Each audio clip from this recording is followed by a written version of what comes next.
So it's like a sauna in here. It sounds like a You sauna. might have just caught me telling my husband he looked hot. Sorry. It's the first time for a while. Anyway. Hello. It's thrown me off. Go on then, you start. Oh, it's me. Oh, yes. Oh, people are joining, so we're on the correct channel again. That's good.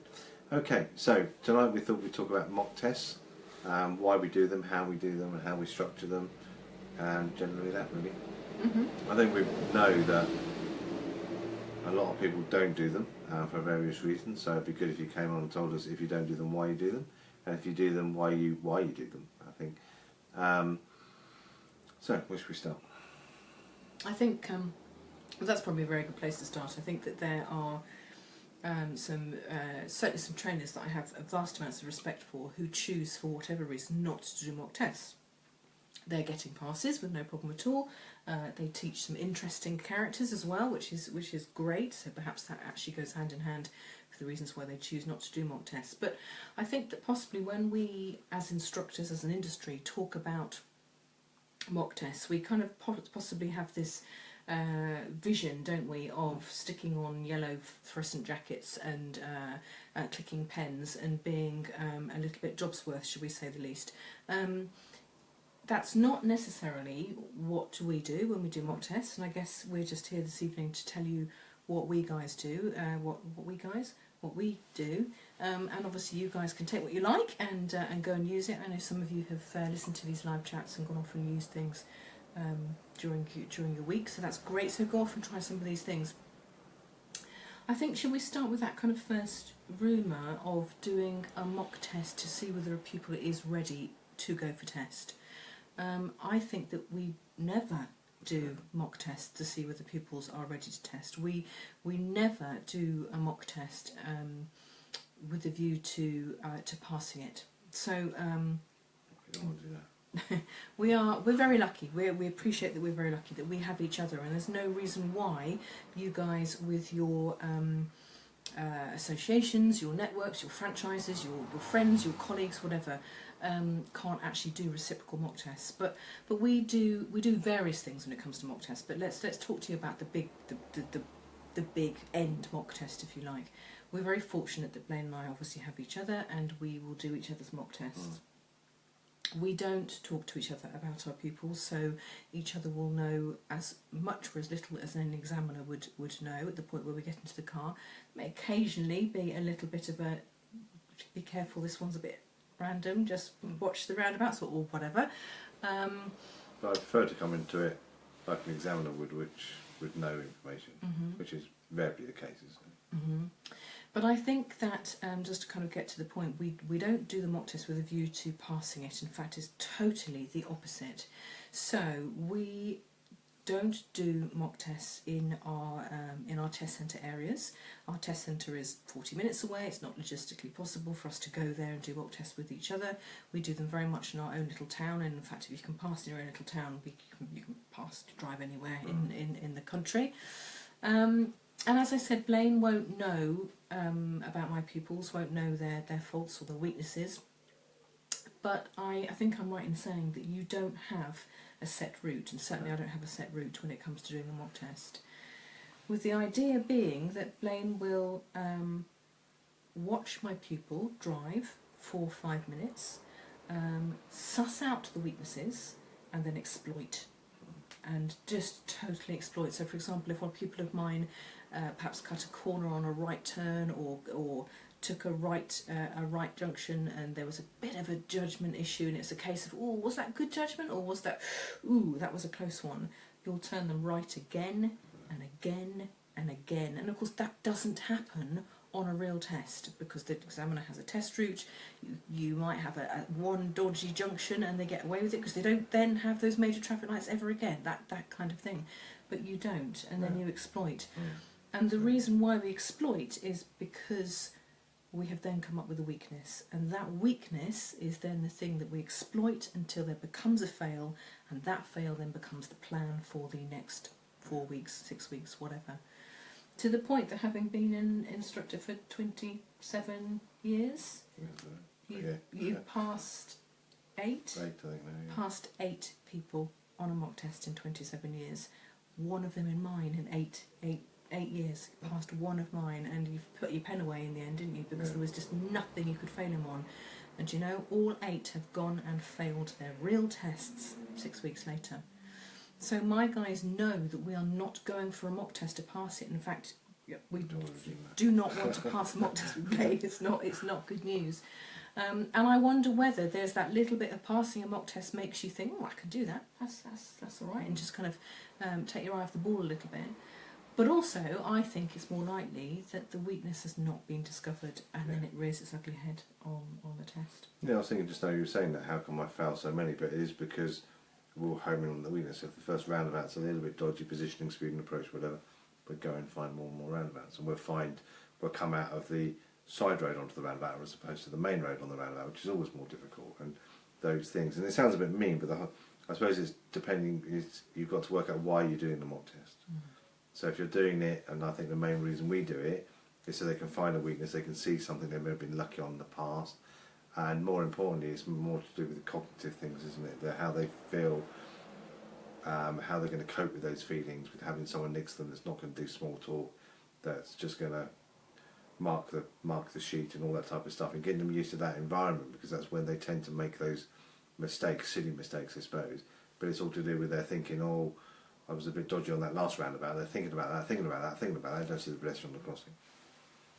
So it's about getting them used to how they're feeling, isn't it? And then you come up with strategies to sort those feelings out. We then come up with the strategies, the coping strategies for that, because I think that the biggest thing for them, isn't it, is that 38-ish minutes where the only person doing the talking that they can hear is their brain, is their own voices going on and on in their heads and making them question things, and then coping strategies, but that's possibly a whole different live chat. But that obviously is extreme. That is at the end. That is what we do at the end. Now, Michael, you've just said about you sometimes do mock tests quite early on.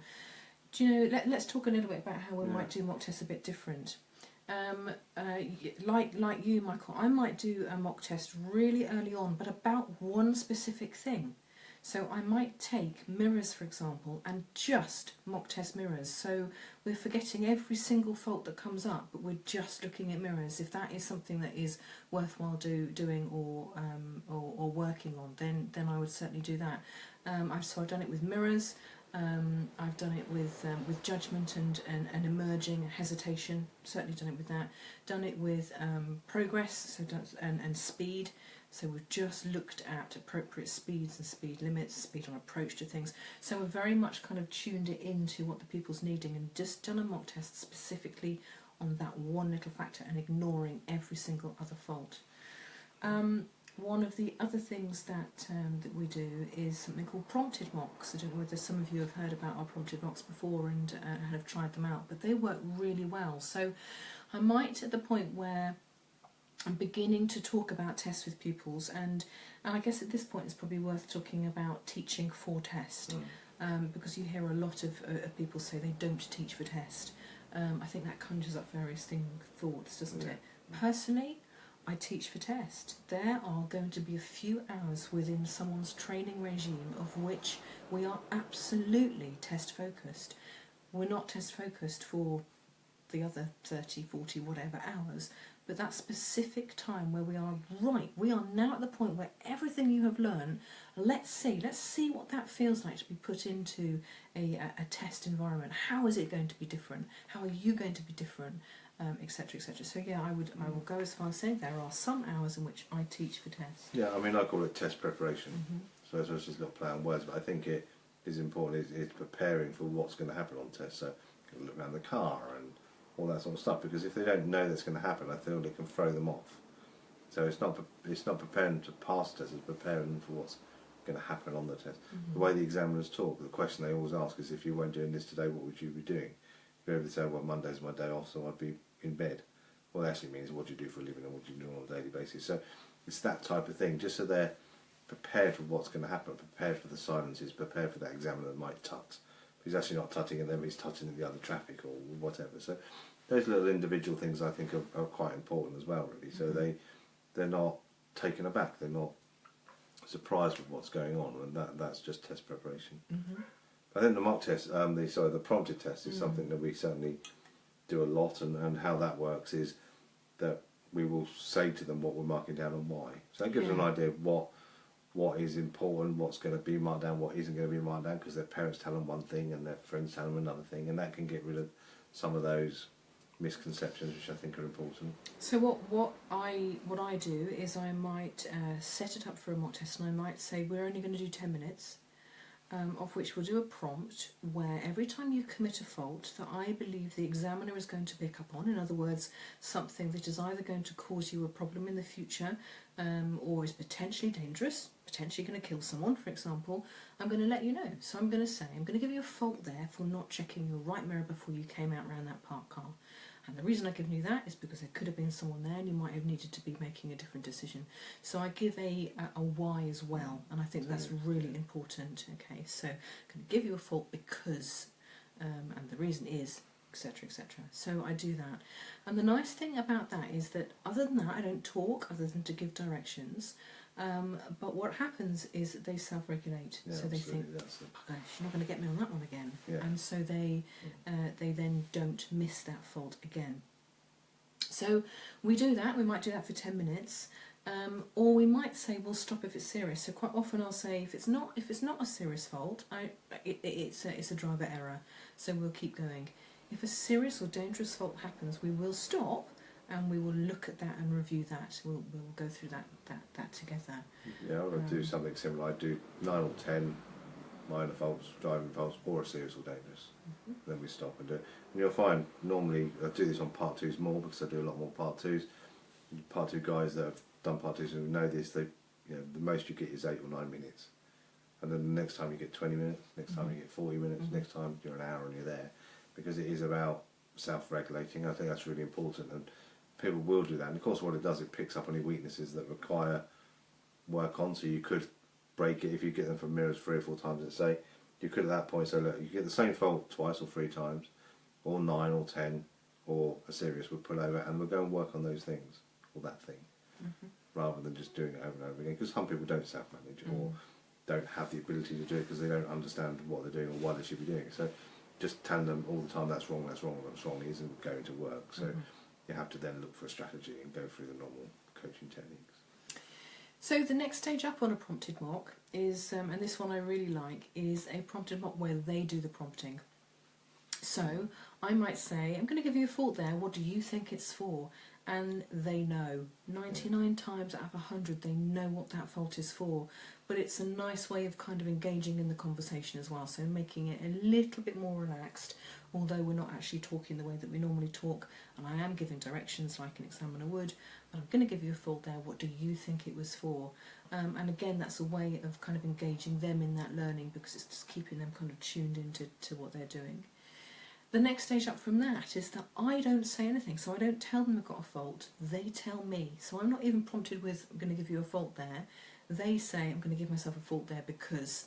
And that's really interesting, because that begins to get them to look at how strict they are with themselves, actually. Quite often they will be saying, oh, I think I'll give myself a fault there because, and I'm able to say, do you know, was it dangerous, or could it cause anyone issue? And they tend to be things like kind of, revving a bit of a gear and keeping a clutch down for a little bit longer than you needed to, just something like that, which again makes for a really interesting conversation. So that's quite a good one, getting them to do their own prompt. And they are more, piggy's the wrong phrase, but they do mark themselves doing more than they don't they? And then, as Lou says, that gives you the opportunity to tell them that would or wouldn't be a fault because whatever. Because again, they're told by friends and family, if you do this, you'll get a fault. If you stall, you'll get a fault. That's actually not necessarily the case. And this is where I would say it's test preparation, because if they stall and they think that's going to go against them, then their head is now in a spin and they're going to stall again and whatever. Actually, it's not a problem in most cases. And if they understand that, then that takes some of that pressure and weight away, doesn't it? I think you need to know that. That's just test preparation. That's knowing what's allowed and what isn't allowed, and then you're more prepared, like anything in life, really. 2 more ways that I do mock tests, which I really like, and again it makes it a little bit more friendly, although the point obviously comes across, is I do gold stars and faults. So those of you that have been to my workshops will know about my gold stars. I've got gold stars in the car, and I think that one of the problems with doing a mock test is that it becomes very fault-based, doesn't it? And I think this is possibly one of the biggest differences for my guys is my driving lessons are not fault-based. So to suddenly start looking at faults, it does feel a little bit serious all of a sudden. So one of the ways that I like doing this is to award a gold star for every time they do something that I just think, oh, that was nice, that was really well done, you know, we've been working on that and that's now coming together. And the whole idea is that they get more gold stars than they do faults. And I would prompt that, so I'd say, I'm going to give you a fault there because you didn't, or you did, etc, etc. And then I might say, I'm going to give you a gold star there because that judgment, that roundabout was spot on, well done. And so I will do that. Then of course there's variations on that, so actually getting them to do that. So I'm going to give myself a gold star because, and that's really nice, and that for me probably works better for me and my desire to get them to be doing the self-reflection bit and the analysis bit. But I find that they only do that if they've had a little 5 minutes of me doing it first. It almost gives them permission then to do it themselves. So I might do 5 minutes where I award gold stars, 5 minutes where they do the gold stars, and then actually we might do 10 minutes where either of us are allowed to give gold stars.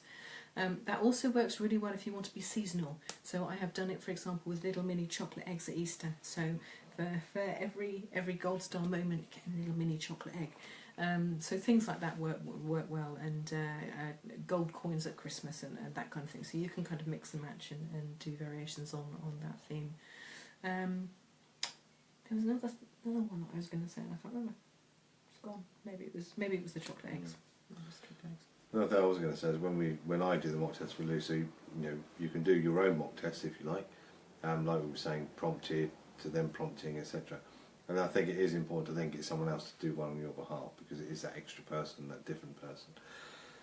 And if you don't happen to be married to another instructor, then I used to always just book in my diary a Friday afternoon from, I think it was 2 till 4, meet another instructor where I used to live at the top of the hill, and we would go off and do mock tests for each other.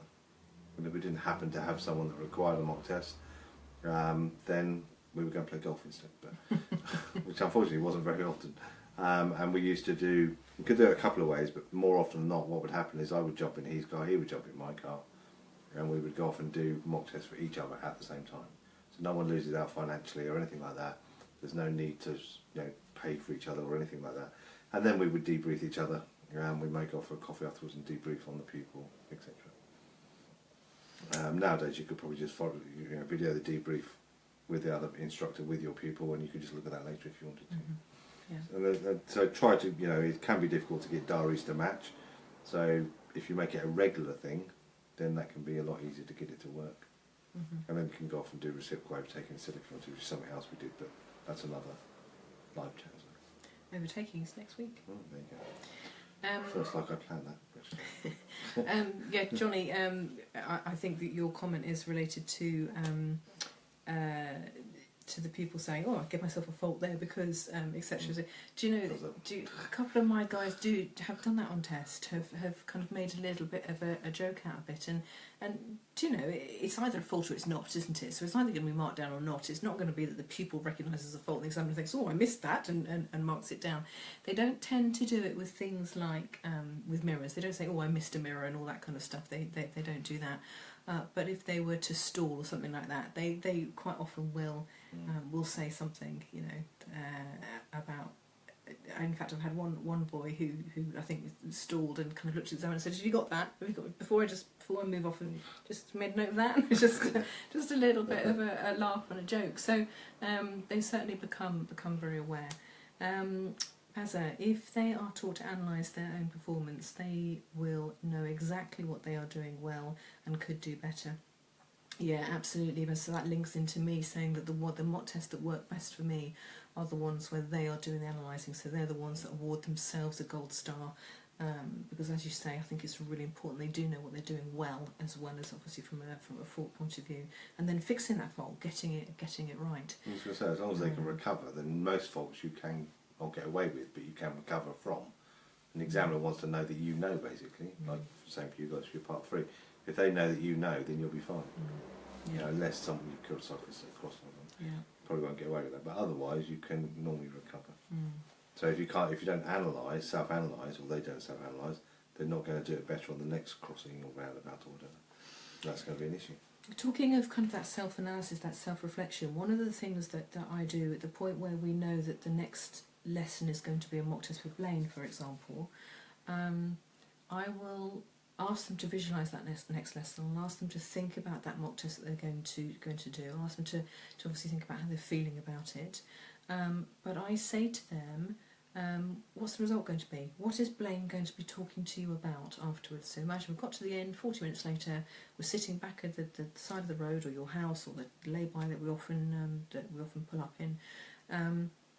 What's the feedback going to be?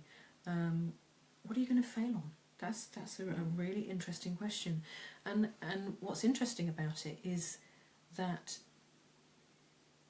they tend to say something that you weren't necessarily thinking yourself, which I think is really interesting because it tells me a little bit more about them. So, and so I quite often find that my response is, "Oh, really? Why did you say that?" Because it hadn't been something that I would have thought that they A, had a problem with, and B, were aware that they had a problem with, that they thought they had a problem with. So that's really interesting. So what are you going to fail on? And then of course what we do is I set the scene to say, well, how are we not going to then? What are we going to do? So what are we going to do this week that is going to prepare you to not fail that next week? And I then set the challenge of, like, you can fail on anything except that. That's it. And that's really interesting. And do you know they don't then fail mocks with you for something that they know that they've been aware of. What I will say, I'm so sorry, I'm interrupting. No, go on. What I will say is that what's really interesting is, particularly if you put them in that scenario with an examiner that they don't know, so another instructor that they don't know, so the whole vibe in the car couldn't be closer to the real thing as possible. I would say just be really aware, and you tell me, guys, whether you think that I'm right here, but whatever fault that they then start doing is a fault that they were doing probably 20 or 30 hours ago. It's really interesting. Is suddenly, whatever that default was, whether it was a clearance issue, if you remember that from you know, in those first kind of 15, 20 hours with a pupil, that was something they needed working on, if it was a judgment issue, if you thought you had roundabout sorted out, boy, they'll come back big time on a mock test. Yeah. It tends to be a really baby fault as well. It won't be something massive. It will be something like a steering issue. Blaine is hot. Oh, He's too hot to sit next to him. He's radiating. So I'm not getting involved too much. I'm trying not to faint.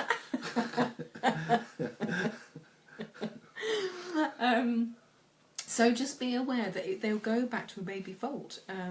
So if their clutch control and their stalling was a big thing, it will come back on a mock test. And I think that's one of the biggest reasons for doing them, because your subconscious, we talk about subconscious and conscious brains, I talk about it all the time, and probably a bit bored with it now, but they go back to their subconscious things that happened before, and your brain picks up on the things you've done for the longest. So if they had a problem with mirrors at the very beginning, it took a while to sort it out, that's going to come back.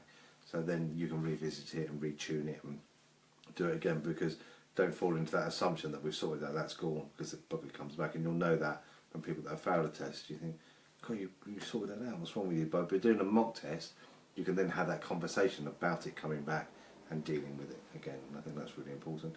The other thing I do when I do mock tests for Lou, and this is the same if you're going to do mock tests for other people, is to always keep a couple of dodgy areas up your sleeve. Around here we don't really have any dodgy roundabouts or anything with dodgy road markings, so we can't do that.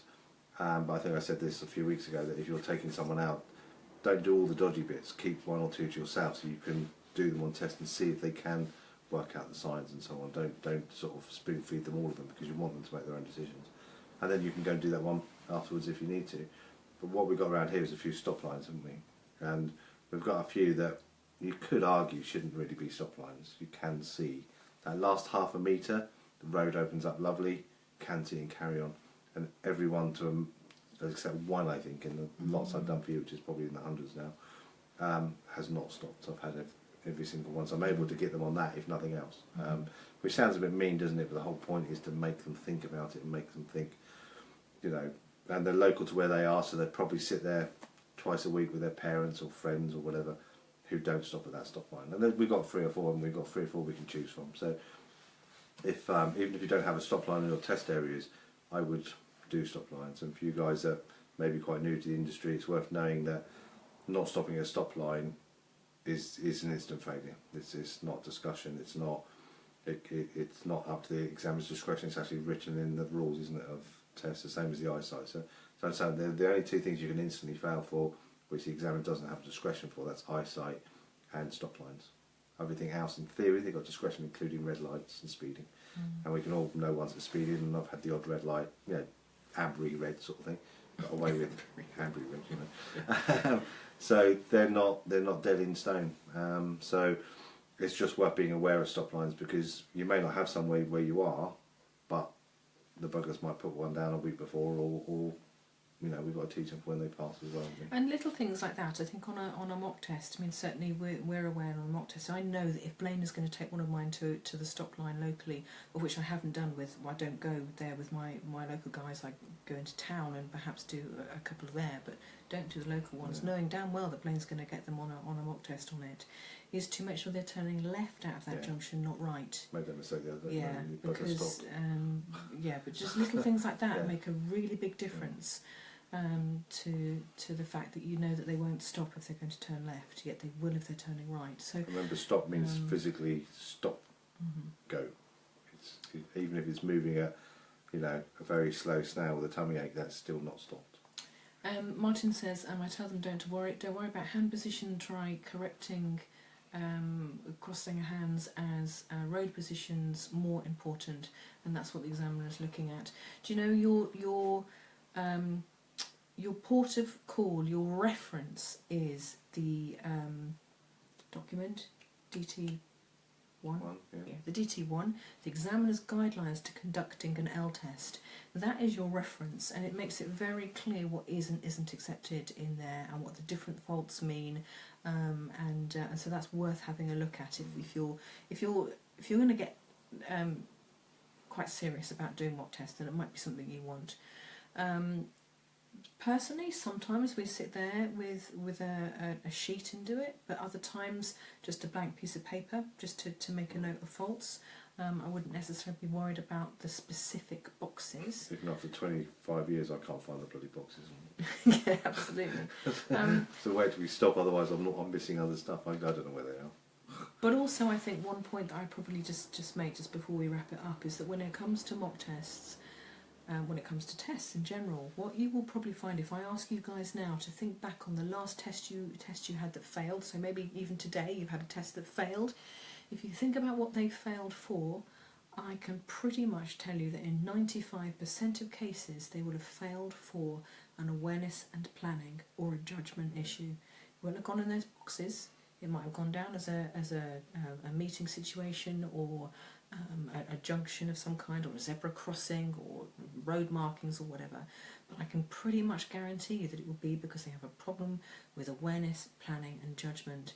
So I think that when it comes to the feedback from a mock test, I would be emphasising that whatever the fault was, it will be an awareness, planning and judgment issue. So that's certainly worth noting. And we can talk about awareness, planning and judgment on a whole separate live chat, because I think it's so fundamental to what we're doing, what we're teaching, what we're talking about, what they're ultimately failing on, and of course killing themselves or other people with an awareness, planning and lack of judgment. So picking a test route is pretty important. So you test those things. You know, with the test changing as well, they want to get out and about more. So not necessarily all lots of side roads, unless it's quite difficult to get out of those side roads. You know, the one you had the other day that happened to pass, even I couldn't fail the bugger. I came right across the main road here, which is a road that I don't like to come right out of. He was just lucky, wasn't he? He just had one of those days. He came up, space went. Just I spent 20 minutes trying to get out of there. You know, so if you should sort of try to push them a bit, because that's the whole point of it. And someone said here, Michael, that someone failed one and then passed a week later, and that happens to us all the time. And that's kind of you may well have missed the very beginning where we're saying when we do a full blown mock test with each other's kind of swapping pupils. The aim is not to pass. You do not pass a mock test. It just doesn't happen. I've had Blaine pass one of my pupils in 8 years. That's not the point. They might even have a test 3 weeks later, 2 weeks later. It's not a case of failing a mock test and cancelling a test. That's not what we're doing it for. We're doing it to find that weakness, exploit it and work on it between now and the test date, and that's the whole point. So I know some instructors say to the pupils, you can't take the test until you pass the mock test. Well, none of mine would have ever taken a test. no, we don't. I suppose it depends how you do your mock test. That's the point. If you just do a route, then absolutely they can pass. But is that going to teach you anything or teach them anything to work on later on? Probably not. Whereas if you're home on an issue, as Lou said, it's going to be judgment or planning of some sort. You then just push that judgment and planning. And it doesn't have to be the same thing, because judgment and planning will fall into other categories, other situations, and you can just go and find those things, and you can get them to trip themselves up. I mean, quite often on Lou's, good first 10, 15, 20 minutes, I'm thinking, I'm not going to mark down here. And then I can get them into an area, had time to look at where I think the weaknesses are, get them into the area, like, we've got a lovely high street, it's on quite a steep hill, and people double park, and they park where they shouldn't park, and if they've got a bit of a judgment issue, or possibly class control, it doesn't tend to be that, but a judgment or plan issue, you know you can get them down there. It sounds a bit mean, doesn't it? But the whole point is to try to open up those weaknesses and make them aware of them more than anything else. So go and have a little bit of fun. So I'm pretty sure that probably 90% of instructors do some kind of mock test out there. I can answer that one. Go and have a bit of fun. Go and try those prompted mocks. They're really interesting. Go and try the Gold Star mocks. They're fascinating too. So if you've come on a little bit later, go back and listen to the slight kind of deviations on the way that we do mock tests. Nigel, do you think the DVSA are going to start offering mocks? This was probably before your time. They did try to do it, probably 10, 15, 20 years ago. Someone with a better memory than me would know that. And they did actually do it, and it was, I think, 10 quid cheaper, 15 quid cheaper. I think at that time, and test was 35 and it was 30 quid. And of course no one did it, because you'd do this mock test, you would potentially pass the mock test and they couldn't give you a licence. So there's just no point to it. It does amaze me, I can say this out loud, that there's not more retired examiners, because most of them, depending on what grade they come out with a green badge, don't set themselves up for doing mock tests. I've never seen it. It just surprises me that they don't say, right, I'm at the test centre, or round the corner from the test centre every hour, book a test with me for 25 quid or whatever. To me that would be quite a good thing to do, but they haven't so far. Jerry says, I've only passed 4 of my pupils on mock tests in 16 years, so glad you're on there. Oh yes, and I'm on the left, Jerry. Well, that's sorted. Apparently I was on the wrong side last week, and it was just, the whole feng shui wasn't right. Yes, so, it is on the other side, but the way you guys look at it. Don't confuse it. Yes, Yeah, so 4 in 16 years. I bet those 4 were really frustrating, Jerry, as well. So certainly on the 2 occasions, or well, the only one proper occasion where you really struggled to get a fault down on my pupil, let alone a serious. The one I did actually fail in the end, didn't I? Did I fail went, in the end, go on. Is it best to be much more harsh on a mock than the testing is conducted? I wouldn't necessarily say harsh, Kevin. What I'd say is be the worst of all the examiners. You certainly are, aren't you? So if you know that you've got an examiner who's going to be hot on mirrors, then you're going to be the hot on mirror examiner. If you know you've got an examiner who's hot on control, then you're going to be hot on control. If you know you've got an examiner who's hot on speed, be hot on speed, and then roll all those examiners into one. So not necessarily harsh, but prepare them to the point again where you want to exploit the bit that is going to fail them. So not necessarily harsh with your minors, I would say. Don't be harsh with the minors. I would never ever mark them down, fail them, or minor that I haven't seen an examiner do that for. So I wouldn't say, well, it has to be realistic, otherwise you're not doing it right. But if you manipulate it to a certain way, like we've been talking about, you can normally find a failure in there somewhere. So if they were a little bit dodgy with the time, going around that bus, get yourself on the bus route and find more buses that are parked up. Find that dodgy one that's the bus stop on the bend. Go and do that. Whereas you can't normally do that if you stick to test routes. I wouldn't even know where the test routes were, and we don't do the test area anywhere. Where we are is quite rural. There's only sort of one major high street, couple of sets of traffic lights, couple of mini roundabouts, couple of bigger roundabouts. Nothing more than a 2-lane roundabout. But we still get them, and people still fail in the Outer Hebrides, and they got bugger all out there because it's not about the subjects we keep talking about, it's about the skills. Chris said I had one get really angry and start to cry after failing a mock test.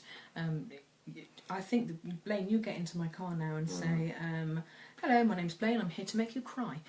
Because it just does, or mine do cry. Yeah, absolutely. I've known for a while, in fact, we've had a walk back as well from a mock test, haven't we? Stop. I wouldn't stop, she kept saying, But others have stopped, cried, and Yeah, cracked on. absolutely. I think the big thing there, Chris, is one. My guys know that they're not going to pass. That's not the point of the mock test. So that pressure is kind of taken away. But of course, the pressure of the whole mock test itself is there. But I think that we have to remember that kind of crying and anger quite often is a personal frustration and embarrassment. And fear, of course, absolutely fear related. So it is more than possible. I think sometimes, and this is a question that I asked before the test, is how are you going to react when you pass? Tell me what you're going to do, and then how are you going to act if you fail? Or what are you going to do? What are you going to be like? And it almost makes them kind of go there in their heads.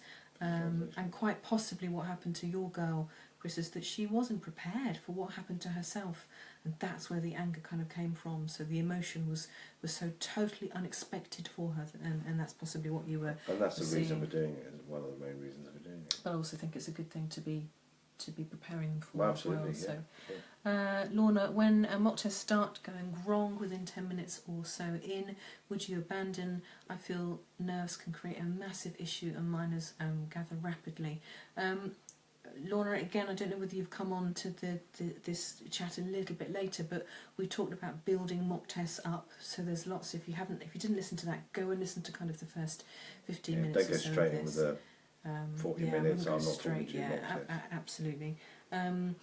Again, I think that if the mock test has been set up in a way that this is truly a mock test, I think the only time that, not that it's happened, but the only time that we would probably abandon a mock test, not that we talked to each other about this, is if it was a similar situation in which a test would have been abandoned. Yeah. That would be the only time. But If I thought they were going to plough kill me on. the next roundabout because they've just lost it completely, then obviously I'm not going to put myself in that Yeah, situation. yeah. That doesn't happen quite often. They pull over, sort themselves out, and Yeah, and that's a real skill to be working on, or is the ability to be able to get them to push through that barrier of everything just going pear-shaped. So yeah, so go and have a little listen, Lorna. You said you'd come on. So there are lots of different ways of kind of building them up to this that is really useful. So yeah, but I think that we were probably both in the same boat. We would only abandon a mock test at the point where it would have been an abandoned test. Because again, it sounds a bit harsh, but I think one of the main reasons for doing a mock test is for them to learn how they're going to react, and more importantly, how they're going to recover. You guys that I've taught or watched the videos will know I say that all the time. It's about the recovery. As long as you can get yourself out of it, you can do it, and that's the stage they're at. They can do it all now, but what they're going to do when they get those butterflies and that pressure and all that sort of stuff, how they're going to react, and that's an important element. We had, in fact, this week we've had a lovely example. Last week we've had a lovely example of a girl that you did a mock test with me for about 3 or 4 weeks ago now, didn't we? And she did have a complete meltdown on the mock test. I mean, she did nearly kill us on a roundabout. It was quite scary. Yeah, and I wasn't quite on my top of my game either. No. So there you go. You got to self-analyse yourself as well, thinking, yeah, I didn't see that. Yeah. Well, I did, but it was a little bit later than it could have been. And then she couldn't pull over. You asked her to pull over in a safe and convenient place, and she just, for the life of her, couldn't see this long straight road. Yeah. And before we know it, there was double yellow lines and all that kind of stuff. And then you just encouraged her over, and she just broke down, didn't she? She just sobbed her heart out. And you know, Blaine doesn't do that kind of thing well anyway, do you? But you just sat there and said, take your time. When you're ready. And actually, she did kind of, and then she kind of got going. And the rest of the test wasn't brilliant, but it was probably better than that little 10-minute blip that had gone on. And then 3 weeks later, she's just gone and passed with 4 minors with no problem at all. And you know, it was her on the way home who said, that was nothing compared to that mock test with Blaine. And however horrible it was, it was so the right thing for me to do. So.